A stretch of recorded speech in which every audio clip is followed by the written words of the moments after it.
জামাতের যে নির্বাচনী জোট, এটা এখনো ফাইনাল হয়নি। দুই ইসলামী সংগঠন বা দল, ইসলামী আন্দোলন এবং খেলাফত মজলিস, এই দুটাকে এখনো মানানো যাচ্ছে না। তারা আশা করছে যে আজকের মধ্যেই হয়তো বিষয়টা ফাইনাল হবে। এনসিপি মেনে নিয়েছে 30টি, আর ইসলামী আন্দোলনকে 40টি, তারা কমপক্ষে 50টি দাবি করছে।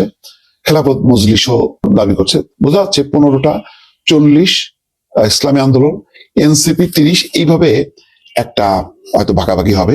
যদি কোনো কারণে আজকের মধ্যে না হয়, তাহলে ইসলামী আন্দোলন এবং খেলাফত মজলিস হয়তো আলাদাভাবে নির্বাচন করবে, অথবা তারা যেখানে ঐক্যমত্য হলো সেখানে হলো, আর বাকিগুলিতে তারা তাদের মতন করে নির্বাচন করবে। বোঝা যাচ্ছে না, হয়তো শেষ পর্যন্ত একটা জায়গায় হওয়ার সম্ভাবনাটা বেশি, কিন্তু রাজনীতি শেষ বলে কোনো কথা নেই। আসন সমঝোতার এই বিষয়টা ভেঙেও যেতে পারে, কারণ এখানে সুবিধার ঐক্য। মোট কথা, বিএনপি যেহেতু বড় দল, তাকে মোকাবেলা করতে হবে। সেখান থেকে জিততে হলে সব দলগুলোকে এক জায়গায়, একটা প্ল্যাটফর্মে আনতে হবে। সেটাই তারা করছে, জামাত ইসলাম সেটাই করছে।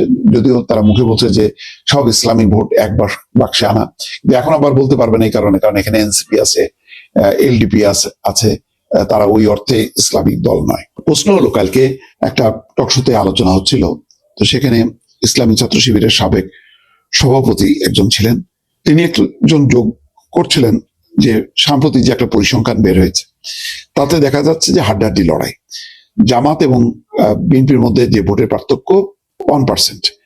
তিনি যুক্তি দিচ্ছেন যে যদি জামাত ইসলামের বাইরেও অন্যান্য দল আছে, তাদেরও একটা পার্সেন্টেজ আছে। যেমন জামাতের যদি কাছাকাছি অবস্থানে হয়, একদম পিটাপিটি 34-37 এরকম, তো এনসিপির ভোট আছে 7%, তারপরে ইসলামী আন্দোলনের আছে, মজলিসের আছে, এইগুলি যোগ করলে তারা হিসাব করছে যে 40-42 বা তার বেশি 45% তারা ভোট পাবে।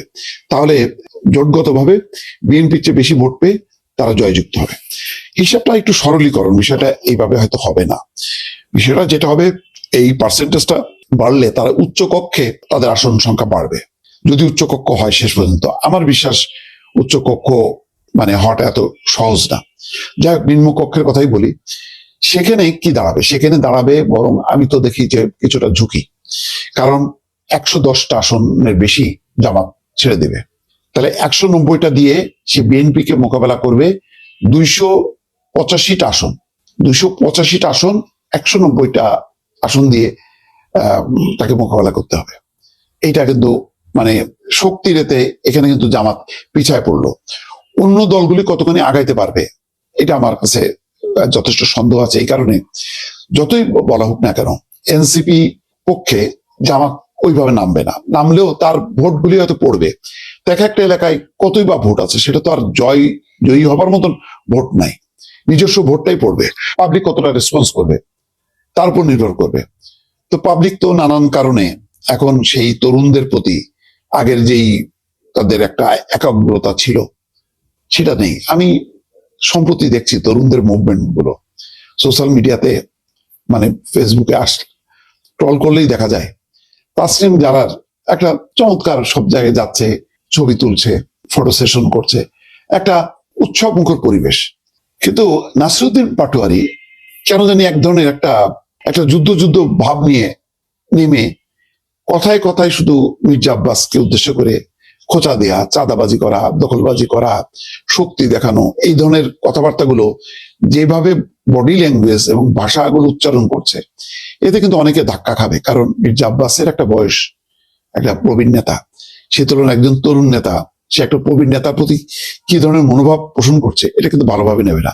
বরং তাসনিম জারার যেই অ্যাটিটিউডটা, কারোর বিরুদ্ধে কোনো বক্তব্য নেই, সে কি করবে, নতুন একটা রাজনীতি করবে, নতুন একটা পরিকল্পনা করবে, যদি জিততে পারে মানুষের জন্য কিছু করবে। বা এই যে পজিটিভ একটা মনোভাব নিয়ে ভোটের মাঠে বিচরণ করা, এটা আমার মনে হয় অনেক বেশি কার্যকর হবে। যাই হোক, এখন জামাত ইসলামীর বাদে অন্য দলগুলো, সে 110টা আসন, এনসিপি, খেলাফত মজলিস এবং ইসলামী আন্দোলন, এই 110টা আসন প্রতিদ্বন্দ্বিতা গড়ে তুলতে পারবে কিনা বিএনপির বিরুদ্ধে আমার যথেষ্ট সন্দেহ আছে।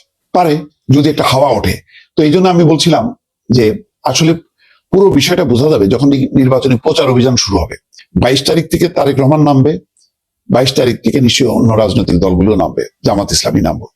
তখন মানুষের রেসপন্সটা, মানে দলীয় সমর্থক কর্মীদের থেকে মানুষ কোন দিকে রেসপন্স করে, এইটা দেখার বিষয়। এটার উপর অনেক কিছু নির্ভর করে। এবং জামাত হয়তো চিন্তা করছে যে তাদের শেষ মুহূর্তে জাহাঙ্গীরনগর জগন্নাথ বিশ্ববিদ্যালয়ে তাদের জয়টা আগায় দিছে, কিন্তু তরুণদের এই প্রভাবটা মানে জনগণের, সাধারণ জনগণের মধ্যে থাকতো যদি তরুণদের প্রতি সেই 5ই আগস্ট পট পরিবর্তনের পরে যে ধরনের একটা আকর্ষণ ছিল, সেই আকর্ষণটা থাকতো, বরং এটা বিপরীত হয়ে গেছে। সেই কারণে এই বিজয়, ছাত্র সংসদের বিজয় নিঃসন্দেহে জামাতকে উজ্জীবিত করবে, কিন্তু এটা পাবলিকলি কতখানি রেসপন্স করবে এটাও কিন্তু দেখার বিষয়। এই বিশ্লেষণগুলি বা এই বক্তব্যগুলো আবার হয়তো পরিবর্তন হবে যখন নাকি ভোটের মাঠে সত্যিকার অর্থে 22 তারিখের পর জমবে। কারণ এখন কিন্তু জমেনি। সুজন বলছে মানে ভোটের আর মাত্র 29 দিন বাকি, এখন কোথাও আমেজ নাই, নিরাপত্তা নিয়ে শঙ্কা আছে। এই যে আমেজ উঠছে না, কেন আমেজ উঠছে না? যে ওই প্রচলিত যে আওয়ামী লীগ বিএনপি নেই, তারপরে নিরাপত্তা নিয়ে কি হয়, ভোট হবে কি হবে না, এইসব কারণে মানুষের মধ্যে কিন্তু এখনো বিভ্রান্তি আছে। ফলে চূড়ান্ত বিচারে ভোটের বিষয়টা আরো নিশ্চিত হবে যখন নাকি 22 তারিখের পর নির্বাচনী প্রচার অভিযানটা যখন সমানে শুরু হবে, তখন বোঝা যাবে আসলে মাঠের পরিস্থিতিটা কি। দর্শক।